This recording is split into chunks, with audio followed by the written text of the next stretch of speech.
Brad. Third installment of the Derby with Kansas City, a potential chance to clinch the conference if things work out. What stands out to you about Saturday's game? Yeah, listen, it's a home game, right? We've got 2 left of the season, in the regular season, and then 1 away trip in between. And we approach this game, we can create every narrative just about as what we want to create, but for us, it's making sure that we do our business, right, to get that home playoff match, and as well as if whatever goes our way, but we're confident in the next couple of games that if we reach those objectives and targets, but the next one is to check the box of the home playoff match, and that's what we want to do, right? So that it's be Sporting KC, it's a nice one for our fans, it's a good one for us, and we want to right the wrongs of 4 or 5 weeks back, because we thought we played a really good game in that game. But yeah, listen, it's going to be a competitive game. It's going to be, an edgy game for sure. Teams that we've faced over the last couple of weeks have been fighting for their lives, and this is another game. How much, based on your experience, how much tougher is it to get goals to score when you get to this point of the season? Yeah, I mean, tougher. I don't know. The games are more competitive. There's a lot more on the line. So, teams figure out other teams as the year goes on, and you have to come up with new ways. And yeah, just to be consistent and pick up points. I think we're not interested in how many goals we score. We just want to score 1 more than the opponent, right? So that's puts us in a good standing, and that's been our sort of aim and target from day one, to be competitive and win games. And yeah, so far, the team has responded. Even although games are tighter, we've still been very hard to play against, and we've been collecting points. So I'm proud of the group for that. Probably this will be the first time the team plays Sporting KC. In terms of preparation, playing a team for the 3rd time and after splitting the series, is it different at all? No, I've had similar experiences, on the eastern side of the conference. We've played direct neighbors a few times, whether it's been Philly, DC, or New York City. So this has been something that's been going around, and I'm sure next year we'll get to go there twice, So it's just every other year that the schematic changes or what have you. But we treat it like every other game, and it could be in a way that they finish somewhere in those spots, that we face them at the first round of playoffs again. So it could be another installment of that. So, but yeah, we want to do everything just in our power to focus on what we are doing, right? And we're in charge of our own destiny. And I know you take it 1 game at a time, but the last few weeks, every team you have played have been with playoff implications for them or for City to clinch something. Does this playoff vibe give you any insight or preparation for the playoffs? Yeah, fine margin, defined games, right? So, and we've seen that over a couple of games now. We've been, since the Orlando trip, games have been really tight that we've played in. Points have been hard to get. So I just look at what we've done and accomplished for the first part of the season and almost replicated that, right? So, yeah, I think we got 29 points in the first 17 games. We're at 24 points now after 14 games. So, yeah, we are well on our way to achieve those targets from the first, the first round of the season. So, again, we keep just chipping away at the block. Coach, since Leagues Cup, Sporting KC has been kind of up and down on their opponents stylistically. They've won, lost at home, away, against pressing teams, possession teams.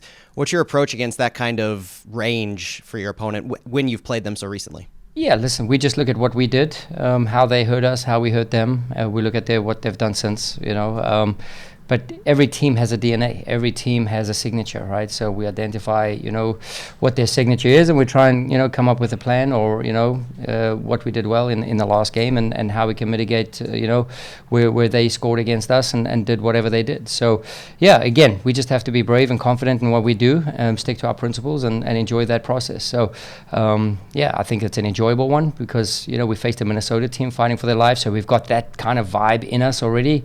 And we push the button every day in training with our players. We push them hard. The boys have worked excellently this week, working on a couple of those topics. And we just go and aim to be, get those 3 points. Whatever our passion is, their desire, their purpose, their principles, we're trying to get that next 3 points. We're trying to get the next W, whatever it means for our players, coaching staff individually. That's for the benefit of them once it's happened. But right now it's for the team and the team first mentality, and that's what we're going for. This is the first game of the series with Sporting Kansas City where you've had a presumably healthy Klauss, healthy Leuven, and especially after last game in Minnesota with the kind of a line change, so to speak, of Leuven, Klauss, and AZ coming in. Do you see that as kind of the X factor to this game? We've done it many times in the season. We've made changes at halftime. We've made changes. Listen, I don't say I've got every change right. There's growing pains for us as well as coaching staff, as me as well as my personal development plan. But you have to be brave enough to try them, right? And I think we've seen many times this season where players have come on and made massive contributions for us, right? So, and without those experiences, we would never have known if those players could have contributed at some point in the season. So by the players getting so many experiences of getting meaningful minutes and making good contributions, it makes my life a headache, which is awesome to have. I love this challenge that I have and I'm faced with right now. And it's for the betterment of our team, for us collectively, how we stick together, how we, support our teammates if my number's called, if it's not called. So, just to be ready and be prepared. And I think that's been our motto since day one. And we've created great things from the beginning of games, and we've ended games really strongly too, bar a couple of late goals. But I think performance-wise, results-wise, I think we're on the right end of the scale. Next we go to Tom Schwartz. Brad, since day one, actually since before your day one, Lutz's day one, you guys have been talking about the exact same things: identity, bravery, teamwork, etc. How does it feel to be at this point in the season where you guys are sitting? And I know you're always thinking about the next game, but any time in reflection thinking, geez, all this actually worked. Yeah. Oftentimes and through the process of life as a pro, you go through moments of entitlement, you go through moments of hunger, desire, humility, right? And the game will always find ways to bring you back down to earth.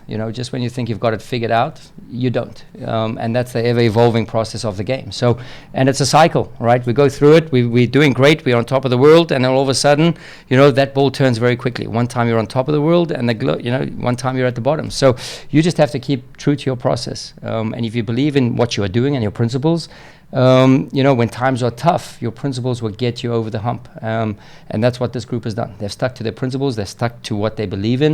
And stylistically, you can see it works. You can see it really gives us that X factor as a group collectively. That's it. Just, staying on the ground and just being competitive. And that's been our jobs to try and, comfortable, never satisfied. We spoke about it, right? After that very first game in Austin, or the first 3 games, we spoke about not being too comfortable and getting too cute here. So we just managed to keep this going, just because we don't really believe it's happening. The boys are like, next game. Even when we win games, we're not happy, right? Because we know there's certain moments in games, and that's credit to the group for having a certain standard. And when you drive standards every single day, the outcome is success. So that's really good from this group, and you can see the hunger every day, I think. Next we go to Justin. Coach, you've talked a lot about, just your success being drawn to all the players that you have under your umbrella. City 2 makes the playoffs now. Is that also an added benefit to you to send players down to City 2 to have those playoff experiences that they can learn from also? Yeah, it's no good just having players with us and not getting game time, right? So obviously it's a relationship between the two teams. It's a relationship within our club, what we stand for and what we believe in.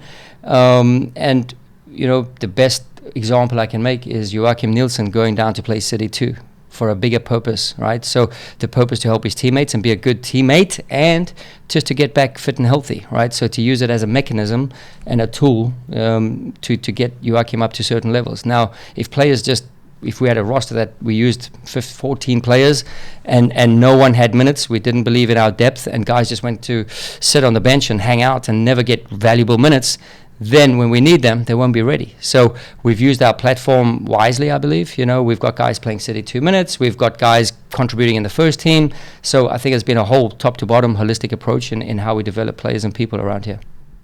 Next we'll go to Jamie. Hi, Coach. Thank you for your time. We're approaching the end of the season, which also means we're approaching the end of the season awards. There's been a lot of talk, obviously, on your squad. There's been names mentioned like Roman Berkey for Bookkeeper of the Year, yourself for Coach of the Year. Would you be able to possibly make a case for any of your player or players for some recognition once the season ends?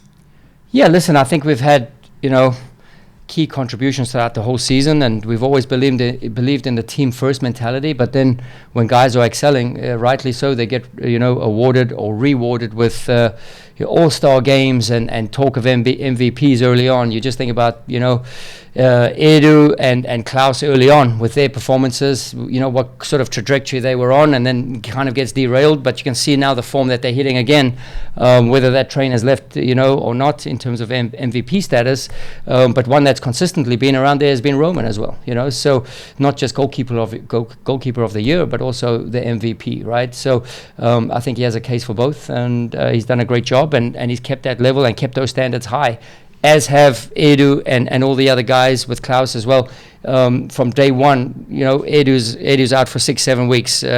Klauss is out for 4 months, and then comes back and he hasn't missed a beat, right? So you just see the quality and the confidence of the group and how hungry, as they are as individuals. So yeah, it's just a pity that they might fall short because of their contribution and lack of, unfortunately, but you can see the quality and the dedication, what they've done to get back to be at that level.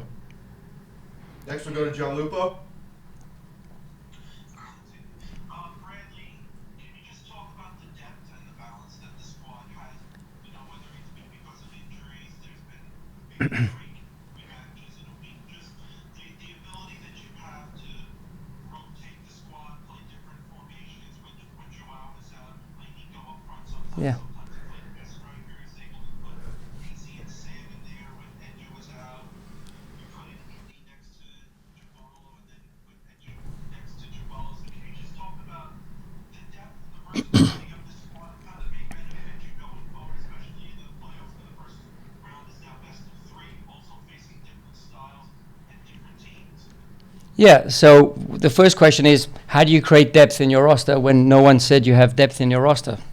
So people are talking that we have a really deep roster right now, but 8 months ago we were classified as a USL team, right? So how do you create that? You create that by giving opportunity. You create that by building an identity, and you can create that with principles. And if players believe in the principles and they have the physical capacity and the capability to play a certain style and believe and adopt a certain style, then they get minutes, then they get experiences, and now they become deeper, right? Your roster becomes deeper. So it's a process, and we've believed in the process from day one. So, I'm sure I just made a joke with Tom yesterday that you have two stories every time we make roster changes, and everyone thinks, wow, what are these guys doing? And we either get it right or we get it wrong. But, more times than not, we've felt that we've got it right. So, but by doing that, you're giving opportunity, you're getting experiences, you're gaining valuable time and getting guys, raising their arguments for more playing minutes and, trusting the individual, trusting the process. And I think we've seen multiple cases of guys making cases for themselves. You speak about Celio Pompeu, you speak about Akil Watts. You can go around the list of guys that, were never really given a chance, and now all of a sudden they're knocking on the door of MLS teams and extensions on contracts. So I mean, yeah, it's a good problem to have.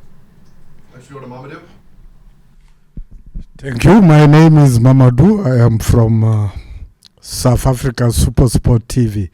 Now you have an African player in your team, Bloom, who just came in and is doing quite well. And in January and February, we will be having the African Nation Cup for a month. Will you release him in case he's been called for the national team of South Africa, knowing that you have serious matches and challenges ahead? Yeah, those are really nice problems to have, and we have a couple of players in our roster with African roots. You think about Sam Adeniran, Josh Yarrow, so we have a couple of other players. But yes, if players are doing well, it's only true or natural that they're going to get rewarded from the national teams, right? So obviously we have a very close connection with the South African Football Federation. So with SAFA, we have good contact with them, and if players are doing well, we don't want to stand in anyone's ways for their representing of their countries. I was a national player too. I know what it meant playing in African Nations Cups. Did it myself. Played in World Cup. So it's not about you. So what can you do for the game, right? So you do it for your team, and you do it for your country. So yeah, we would never stand in anyone's way. Go back to Tom.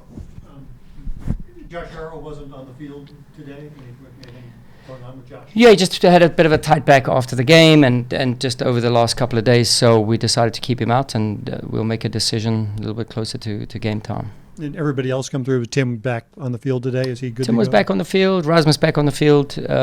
So yeah, just about everybody's doing well. You're talking about the honors for this team. You had to think that if Klauss doesn't miss all that time, he's right in the Golden Boot race at that point. Yeah, if you just look at contributions per minute, I'm not sure what the rest of the league has, but if you look at contributions per minute, I think, Sam, Nico, and Klauss, they all have a case. I'm not too sure what the leading goals per minute is, and contributions, but, I think some of our guys might surprise a few people. What's your level of excitement at this stage of the season? You guys have clinched a playoff spot. You are close to potentially clinching the conference championship. How exciting is this? Yeah, of course we're proud for what we have done so far. But I mean, still 3 games left. Playoffs are coming. I think we made a great first step. That was to be in playoffs. I think not a lot of people believed that in the beginning of the season. So yeah, we're happy and proud. How does this compare to what you expected at the beginning of the season? I always believed. I know that we have a lot of players playing their first season in MLS, but we had our careers before. We had a lot of players playing the best leagues in Europe before, so we had players playing this league for example, as Tim Parker for 8-9 years. So I knew that we had a good group of guys that could be very competitive in the league, and yeah. And the time you missed, has that helped you at this stage? Are you fresh coming into this stage of the season? I think it's never good for a player to get injury, and it's not easy to come back because it can be both ways, right? I'm happy that in my first games I was able to have a good performance, score a goal, because this is very important for a striker. But I mean, can be in the opposite way as well. If I don't score goals and then my confidence goes down, my physical condition is still not the best, so then can go both ways. Tom Schwartz. Is there an aspect, or how much of an aspect is it for this group of guys, your team, to prove people wrong? All those people who thought you were just going to be at the bottom of the league, how much does it unite you guys, drive you guys to be what you have become? Yeah, of course, it's extra motivation for us to prove people wrong. But I mean, it's more about the character of the players that we have here, because what really matters is what you do every single day in training, every single day to take care of your body, to help your teammates, to push each other. So, and we have done this from the day one. We never promise anything for anyone. We just always say that we want to be competitive from the day one, and I think we've been successful in that. And you knew that, you, in your soul, you knew that this is the kind of team you had? I mean, it's difficult to know when you have 28, 30 new players coming together. But I mean, after the day one, the chemistry that we had in the training looks like we were together for years. So yeah, from the day one, we felt that we had something special here. Klauss, this is your first time playing Sporting KC at City Park. First time 90 minutes fit playing them. We heard earlier this season from Indy and Nico their perspectives on what it means to them to play Sporting KC wearing the St. Louis crest. What does it mean to you? I mean, it's one more important game for us. We had, I remember the game here, we had a great atmosphere against them, and when we went to KC as well was the same. So I mean, yeah, it's very excited to have this game coming. They have a great team. I'm sure we're gonna have a great atmosphere in City Park with our fans. So yeah, I'm really excited for this game, but it's not a different game than the others. With every game being you want to look to the next game up, Is there anything else extra from your perspective, knowing that you could clinch home field in the first round, knowing that if cards fall, this could clinch the conference title? Yeah, we can do this weekend, but if we do our job, then we sure that we're gonna finish first. So we still having 3 games, and just depend on us, not in the other teams if they're gonna win or if they're gonna lose. If we do our job, then we're gonna be there. Santi? So you have scored 3 goals in the last 4 games. You missed 4 months due to injury. Is this what you were expecting when you came back and you were fully fit to play? You never know what to expect after so long. Actually, the first games, I think the first 2-3 games when I come back, I wasn't happy with myself. I wasn't happy with my performance. I was feeling that all the movements were too slow. Maybe sometimes I was thinking the right way, but I was not able to execute. So the first 2-3 games wasn't easy, but I think after the LA Galaxy game, I felt pretty good in this game. I wasn't expecting to play 71, 72 minutes, and I did very well. I think if we didn't have the red card, maybe I was able even to play a little bit longer in this game. So I think after this game, I felt that my body was back in the right place, and I was ready to help again. We're going to Gianlupo. João, if we can just talk about, you mentioned how you and the rest of the team will leave from day one.